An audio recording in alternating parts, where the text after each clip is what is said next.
Now we are going to move into the case study and discussion questions. The first case study presented by the text is that of Josie. She is a 19-year-old Romanian female placed at a specialized school for her behaviors. I'm going to go ahead and read the text and you guys can follow along. Josie is a 19-year-old Romanian female currently placed at a specialized school for children with developmental disabilities and emotional and behavioral problems. She has attended the program for the past year. Her teacher reports that she often disrupts class, becomes verbally aggressive, has attacked other students, and has difficulty transitioning from one activity to the next. The trigger for these behaviors is typically frustration due to her inability to complete or understand school assignments. She will make disparaging comments about herself, "I am stupid," before erupting in anger. Josie was born in Romania and placed in an orphanage at the age of 6 weeks until an American couple finally adopted her at the age of 8. Her half-sister, who is 1 year younger, was also adopted. 3 years ago, Josie took the Wechsler Intelligence Scale for Children and was shown to have a verbal IQ of 57, a performance IQ of 65, and an overall IQ of 57. Severe deficits in expressive and receptive language were noted. Results of the Vinland Adaptive Behavioral Scales Interview Edition indicated that her overall functioning fell into the low, mild deficit range, a level comparable to that of an 8-year-old. Her communication skills fell at the 10.2 age equivalent, her daily living skills were at a 9-year-old equivalent, and her socialization skills were at a 7.11 age equivalent. According to the Eckwall-Shanker Reading Inventory, she was reading at a first grade level. Overall, results of the individually administered standardized testing in math, reading, and written expression placed her in the first percentile for her age, significantly lower than was expected for her IQ. During the time of testing, Josie was attending a specialized school for students with learning disabilities, where she did well for a while, but then began exhibiting aggressive and threatening behaviors towards students and staff. She was then referred to another specialized school that offered self-contained classrooms and a more restrictive program with a clinical team. Her behavior improved at this placement until her grandmother died 2 years ago, at which time the school also moved to a different building. School reports indicate that she was absent 23 days that year. In the file, the school personnel remark on Josie's poor self-esteem, poor coping skills, difficulty transitioning to new environments, and dealing with new people and experiences.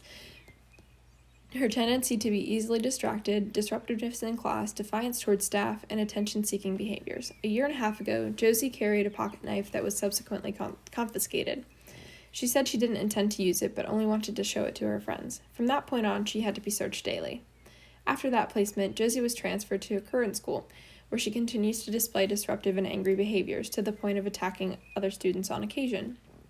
The teacher completed an ADHD rating scale, but neither the score on this test nor the teacher's remarks indicated that Josie had the disorder. However, her reactions when frustrated do tend to have an impulsive and explosive quality. During the last semester, Josie was absent 25 days, with 6 of those due to school suspension. At that time, she had been in detention 66 times for a total of 38 hours for various reasons, including being out of location, throwing objects, disruption, and physical aggression towards staff. In addition to the pocket knife incident, Josie brought matches to the school on 2 occasions. She again mentioned that she had no intention of hurting anyone, she just wanted to show off. Staff often had to restrain her while transporting her to locked support. In the hallways, she yells profanities, tears down bulletin boards, pushes other students, and runs away from staff. In the school environment, Josie is said to have positive relationships with one of the assistant teachers and a counselor. One teacher described Josie as helpful in the classroom and showing pride in her accomplishments. Josie has a small group of friends that is particularly close to one other female student in the classroom. They spend a lot of time talking with each other, sometimes disrupting class with their chatter. Her adoptive mother says that her relationship with Josie is good, which Josie confirms, and that Josie is able to confide in her.